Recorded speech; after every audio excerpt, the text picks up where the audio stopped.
moving on to Global Business Update, Michael Wilson joins us now from London. Good morning, Michael.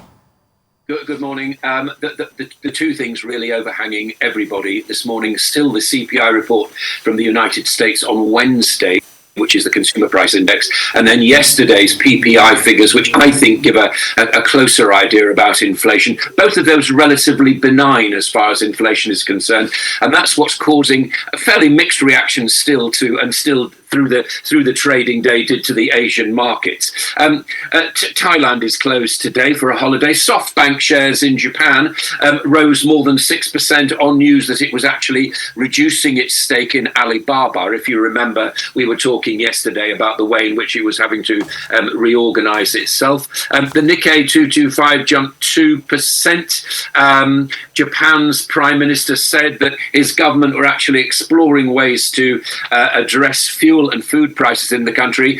Actually, inflation isn't that bad there. It's just over 2%, which is roughly their target. If only that were the same in other countries around the world. We've often on this program talked about the real estate problems in China.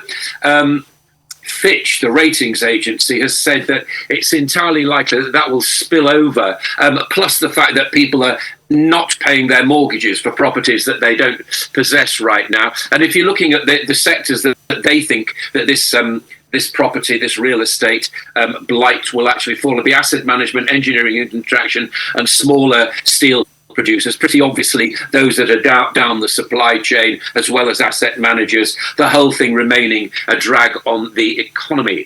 Let's turn to South Korea and one of the Samsung royal family. This is Lee Jae-yong, and he's going to be formally pardoned. If you remember, there was alleged bribery charges against him.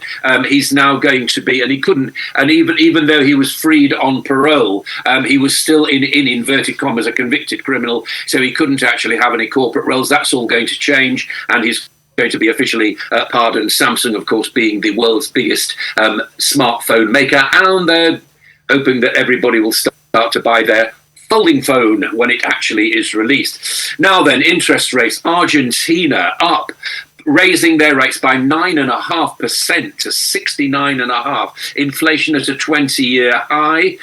They suspect that it's only just actually raised. It was a couple of weeks ago, wasn't it, when they raised their interest rates by 8%. The whole of the finance ministry has been dismantled there. The new chap, Sergio Massa, has got an enormous amount of work to do because, again, he could be sacked as finance minister, but the prime minister there, the president, has actually started a huge new finance department. Too many of Argentinia's slightly better off citizens were swapping pesos for dollars, which is not helping a great amount. By contrast, the Thai markets, even though I said they were closed today, the central bank governor said there's no need for dramatic increases there, even though they are experiencing inflation.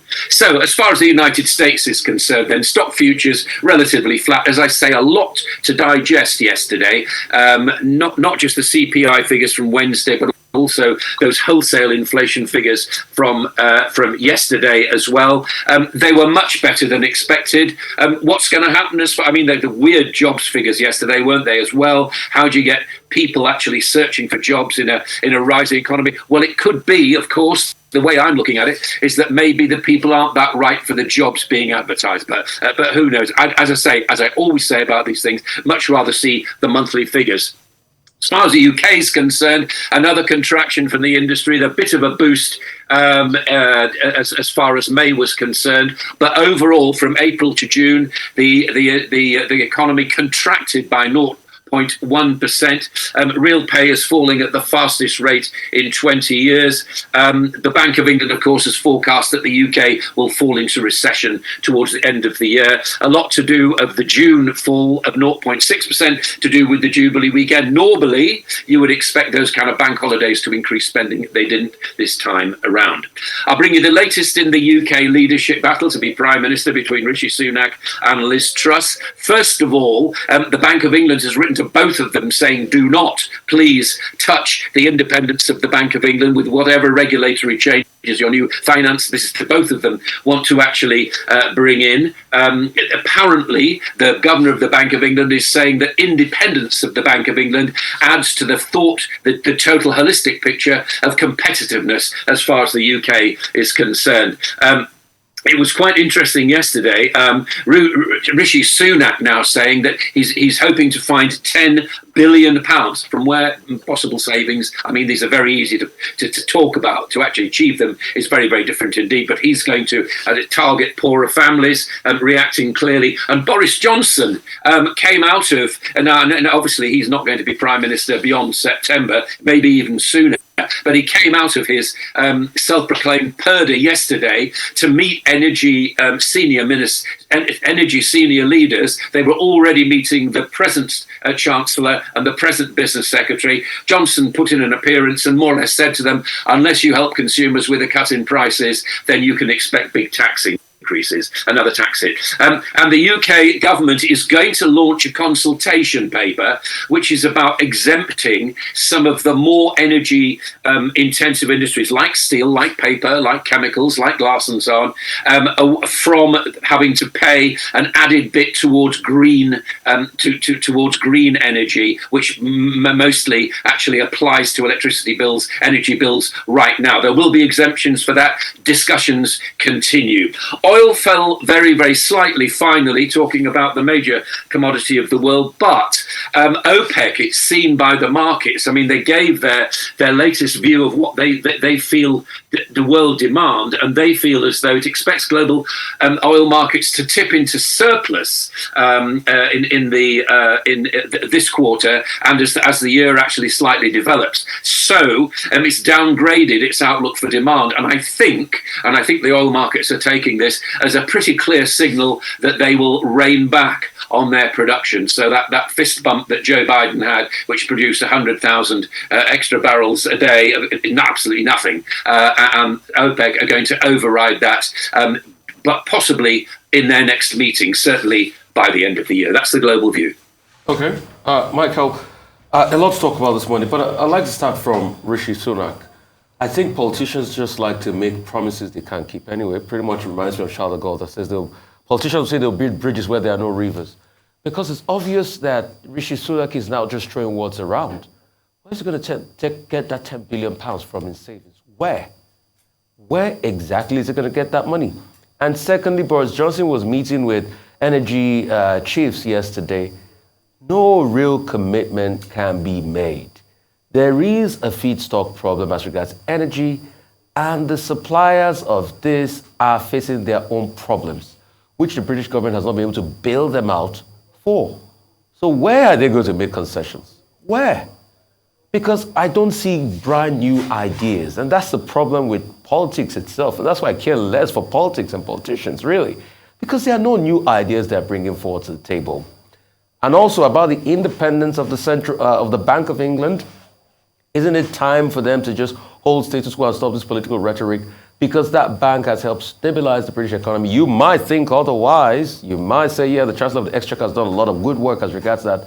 But the independence of that bank has helped stabilize the British economy. And touching it now, leaving it in the hands of probably a risky Rishi or a Liz Truss will just bring Armageddon down. Bank of England independence is seen by the Bank of England as being a good selling point for companies wanting to invest in the UK and actually take a stake in UK companies. The reason being, as I understand it, that if it's independent from political demands, then it's actually reacting to what it ought to be reacting to rather than what politicians want it to react to. I mean, that's the simple case that's being made there.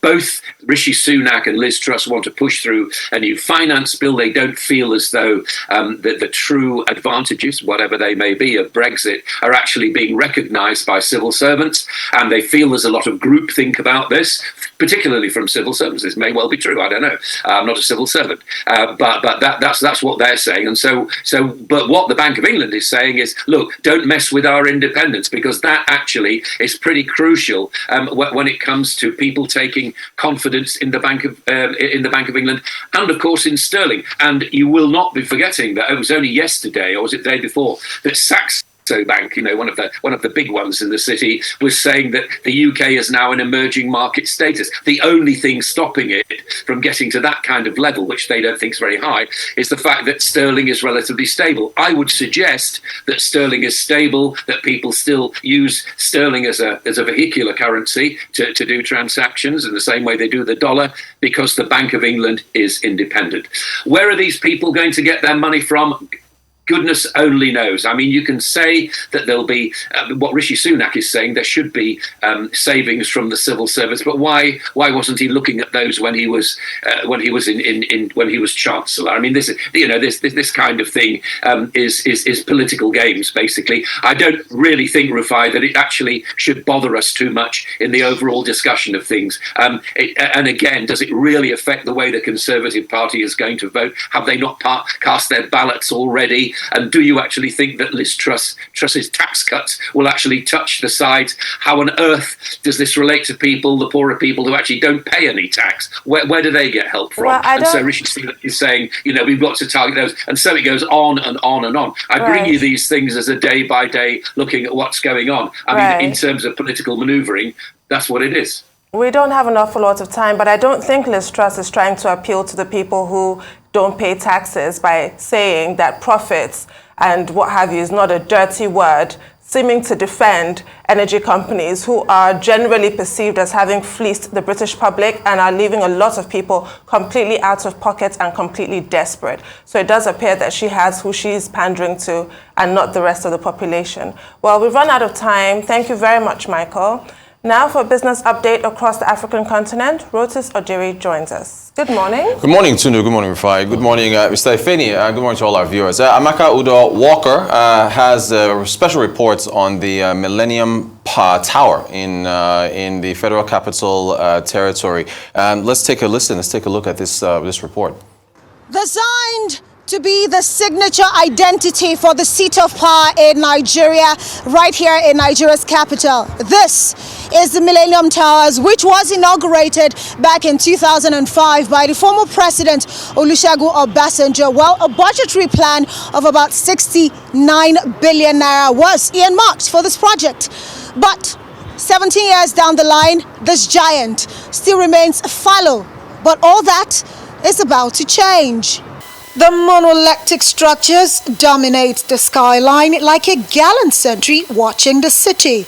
It is a prominent icon located in the central business district of Abuja and immediately draws the admiration of residents and visitors to the nation's capital, just like monumental tourist sites across the world like the Eiffel Tower in Paris, the Tower Bridge and Big Ben in London, or the Burj Khalifa in the United Arab Emirates. At night, it is expected to be brightened by the neon bulbs that illuminate the environs and add to the aura of the city. The tallest of the towers stands at 170 meters, presently regarded as the tallest structure in the city. It's equipped with a museum, indoor swimming pool, galleries, commercial center, luxury hotel, coffee shop, children's sports section, boutiques, and a restaurant. This extensive project was initiated in 2005 by the Olusegun Obasanjo administration, but failing to pay an outstanding 38 billion naira audit, the contractor handling the monumental project, the Salini Construction Nigeria Limited, abandoned the site in 2017. 5 years after, the federal government is now sourcing for funds to complete it. One of the reasons why we are here today with my elder, the Honorable Minister of Information and Culture, is to discuss how we could identify other sources of funding apart from normal budgetary allocation or our IGR, because as you can see, this is a massive project that will require a lot of funds to complete. $400 million is now needed to complete the project, and although no timeline has been given for when the construction will be completed, the government believes that when the construction is done, the Millennium Towers will attract local and foreign tourists, thereby increasing the internally generated revenue of Abuja amidst creating job opportunities. We are here today to showcase this magnificent project and to commend the vision of our past leaders, who as far back as 2005 had a vision of a monument like this for Nigeria. Already at 38% completion with over 35.7 billion naira sunk into the project, residents are eager to see the completion of the Millennium Towers, which they say will beam the much needed light on tourism in Nigeria. Amaka Udewalker, Arise News. All right, so I mean, this great work from Amaka Udo Walker. I just like her new surname. So these are the conversations that we should be having in terms of investments that is going to bring in, tourism dollars. I mean, you saw that the indoor pool, the restaurants, the sky high restaurants. This is similar. If you think about the global inspirations for this project, the Burj Khalifa in the United Arab Emirates, as she mentioned, the Eiffel Tower in Paris, the Space Needle in Seattle, and this is, I mean, look, it's $400 million is a lot of money, but if you can use what are already established public-private partnerships in Nigeria, the BOT, build, operates, and transfer, Boots, build, own, operates, and transfer. Those kind of, which I think that's who's using that now? The MM2 at the airport. That's an example there. You can bring in the much-needed funds. Yes, no. The MM2 that was just recently almost reconceptioned. Well, yes, No, there've been some issues there, but owned by Rufai is my favorite contrarian. There's issues there, but that is the model to follow, Rufai. That's the model that we're talking. Because look, how else are you going to get? So this is a conversation that policymakers have. How else do you bring? How do you convince a foreign investor to please bring $400 million to complete this project? You got to use a build, operate, and transfer, or build, own, operate, and transfer. And it's a partnership between a private investor and the government. And look, personally, after technology, leisure, hospitalities, tourism are my favorite sectors to discuss. And this is something that I don't know if they can get the money between now and when this administration leaves, but if the other administration, which in fact, this was during the Obasanjo administration, so if Atiku wins, then he can pick this up if he wins. So, he would probably have an interest in getting this fixed. So there's lots of upside for this particular project if it comes to bear. Okay. Yeah. Why don't you go ahead and say what you were saying while we're playing the video? Okay. Rotus. Yes, Rufai. Let's learn to do things well in this country.